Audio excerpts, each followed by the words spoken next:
Hey everybody, Mark Willis, Certified Financial Planner and Bank on Yourself Professional here, and I wanted to tell you just a little quick minute about what I got to do today. It was so fun. I was on with the mastermind group. The mindful investor himself, Steve Rosenberg, had me come speak to his community.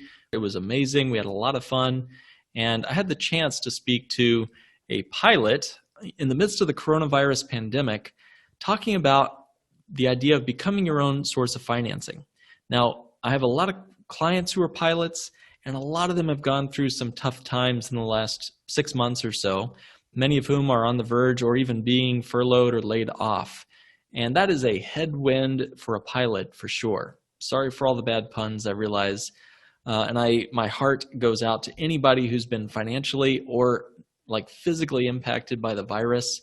But Steve is a great guy. He's got a great sense of humor, an amazing man, and a great community of people he's connected to. So we had a great time talking on his mastermind today.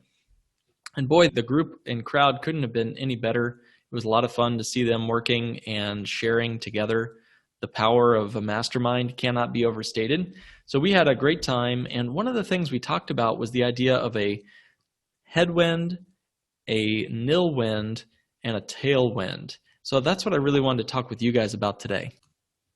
Okay, if you're seeing my screen here, you'll see an airplane flying into a headwind. And the problem with most airplanes is that they are faced with the environment that they're put into. They really can't control it much. And if you're a little airplane, let's imagine that we've got a prop plane that can fly 100 miles an hour.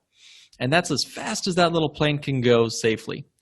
But the trouble is, you are faced with a headwind coming right at you at 345 miles an hour. That is the blast of air at that point in the stratosphere, and your little plane can do 100 miles into that fierce opposition. It does not matter how hard you try, that little airplane is going to be going in the wrong direction as that headwind is overcoming the power of that airplane. So the only thing you can really do if you want to head a certain direction but the wind is against you is to land that plane and be patient. And so often investors are just not patient. But we know that if we land that plane, eventually the winds will change. They always change.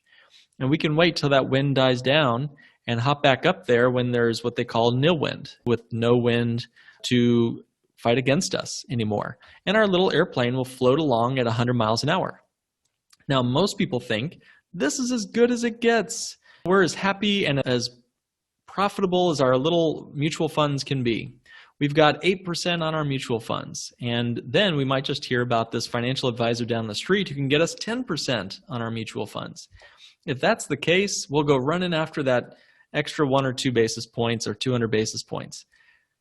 That's not really going to change the game, right? If your 100 mile an hour's airplane can go 109, I guess that's great. That's a little bit better. But again, if you're faced with that headwind of a 345 mile an hour headwind at you, it doesn't matter how much better your mutual funds do, right? If you've got 300% of your returns coming at you in the form of debt payments, mortgage bills, credit cards, student loans, the list goes on, that headwind of debt and the volume of debt won't overcome your little airplane of mutual funds, brokerage accounts, real estate won't overcome that headwind coming right at you. What can you do? You can let the headwind become an asset. You can let it become your tailwind. If you can be patient and begin to build a real wealth reserve and using the Bank on Yourself strategy that we recommend through our firm, Lake Growth Financial Services, you can let that tailwind of interest payments and the banking function to be brought back in-house, to become a part of the solution rather than banking be part of the problem. And that's the power of the tailwind. And that's what we talked about with the mastermind group for a bit today. With Steve's mastermind group, who are doing just incredible things across the country, what if they and all of us could experience a 300 mile an hour tailwind, plus that airplane pushing at 100 miles an hour? Now you'd be cooking along at 440 miles an hour. So it's all about the environment where your money lives. If you control the environment where your money lives, you're going to win.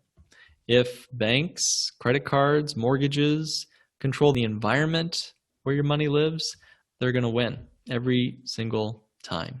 So in the midst of everything else that's happening in this pandemic, there's a few things, very few things, that haven't changed in the financial universe.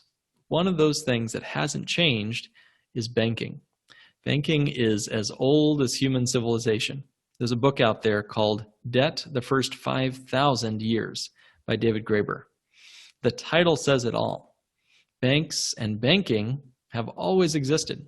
Most specifically, the function of banking has existed for as long as there have been people living together in caves and whatever. It's as old as parenting. It's as old as sharing. Banking is just a part of the human civilization experiment. So if you can create the kind of banks that you've heard about inside your own personal financial situation, not literally setting up a bank, we're not talking about that, but if you can have the banking function in-house, it changes everything. It matters not what kind of rate of return you get on that mutual fund if you're able to control the entire environment where your money lives.